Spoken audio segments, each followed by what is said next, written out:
अगर आपने मेरे चैनल को अब तक सब्सक्राइब नहीं किया है तो इस लाल बटन को दबाकर सब्सक्राइब ज़रूर करें और बगल में इस बेल बटन को ज़रूर दबाएं जिससे कि आपको आगे आने वाले सारे वीडियोस का अपडेट मिलता रहेगा।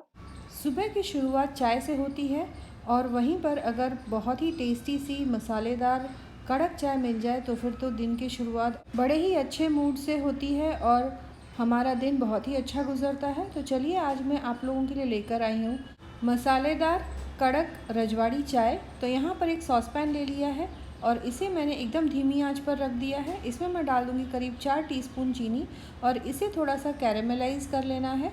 तो यहाँ पर इस तरह से थोड़ा सा कैरेमलाइज कर लें, बहुत ज़्यादा इसे न जलाएं, नहीं तो फिर इसका जो टेस्ट है चाय में काफ़ी ज़्यादा कड़वापन लाएगा। जैसे ही ये थोड़ा सा भूरा हो जाए, ये देखिए यहाँ पर थोड़ा सा कैरेमलाइज हो गया है, तो मैंने आंच को बंद कर दिया है। और अब यहाँ पर मैं डाल दूँगी 2 टीस्पून पानी, जिससे कि बाकी की बची हुई चीनी भी घुल जाएगी और हमारा ये कैरेमलाइज चीनी वाला जो घोल है वो बनकर तैयार हो जाएगा। उसके बाद इसमें डाल दूँगी मैं 1.5 गिलास के बराबर दूध। 1.5 गिलास दूध अच्छे से डालकर मिक्स करके इसमें उबाल आने तक पका लें। यहाँ पर 2 टीस्पून चीनी और मैंने डाल दी ताकि चाय जो है उसमें अच्छी सी मिठास रहे और हमारा जो चाय का फ्लेवर है वो अच्छे से बैलेंस हो जाए। अब यहाँ पर इसे उबाल आने तक पका लें, जिससे कि जो कैरेमलाइज चीनी है वो भी अच्छे से मिक्स हो जाएगी दूध में। और दूध में आप देख सकते हैं दूध का रंग भी बदल गया है, अच्छा सा गोल्डन रंग आ गया है। तो यहाँ पर कैरेमल मिल्क बन के तैयार हो गया है। तो आंच को बंद करके इसे मैं दूसरे चूल्हे पर शिफ्ट कर दूंगी। अब यहाँ पर एक दूसरा सॉस पैन ले लिया है, इसमें डाल दूंगी 1 गिलास पानी। अब इसमें मैं डाल दूंगी 4 टीस्पून चाय पत्ती। तो अच्छी कड़क चाय पत्ती का यूज़ करें आप।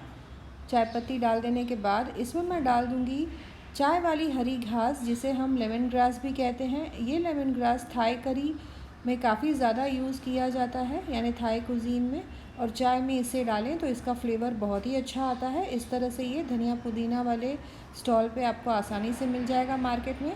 तो इसकी पत्तियों को मैंने छोटा छोटा काट कर ले लिया है, इसे डाल दूँगी। यहाँ पर 2 बड़े चम्मच मैंने अदरक डाल दिया कद्दूकस किया हुआ, और 2 से 3 हरी इलायची।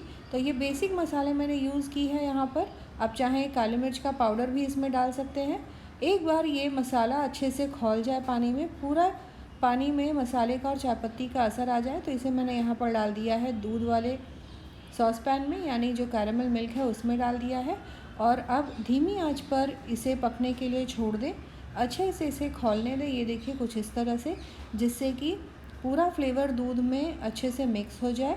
यहाँ पर मैंने पूरे मसाले के साथ ही डाला है ताकि मसाले का जो जितना भी असर है पूरी तरह से दूध में उतर आए और हमारी जो रजवाड़ी चाय है और भी ज़्यादा टेस्टी और कड़क बनेगी। तो यहाँ पर हमारा जो ये चाय है वो बन के तैयार हो गया है। ये देखिए यहाँ पर बहुत ही सुंदर सा गोल्डन रंग आ गया है। और अब इसे मैं एक कप में छान लूँगी। तो यहाँ पर एक स्ट्रेनर में, यानी चाय छानने वाली जो छन्नी होती है उससे इस तरह से छान लें। अब देख सकते हैं चाय में कितना सुंदर रंग आया है। बिल्कुल इसी तरह से रजवाड़ी चाय आप बनाएं। परफेक्ट मेजरमेंट मैंने आपको दिया है यहाँ पर। तो सुबह की दिन की शुरुआत करनी हो तो इस तरह से कड़क मसालेदार रजवाड़ी चाय के साथ शुरुआत करें। मेहमान आए उन्हें भी आप इस तरह से चाय बनाकर पिलाएं, उन्हें भी बहुत पसंद आएगा। तो अगर आपको मेरा ये वीडियो पसंद आया है तो लाइक शेयर और सब्सक्राइब ज़रूर करें। दोस्तों रिश्तेदारों के साथ भी इस रेसिपी को ज़रूर शेयर करें। मिलते हैं अगले एपिसोड में इसी तरह से एक और नई टेस्टी रेसिपी के साथ। Thanks for watching.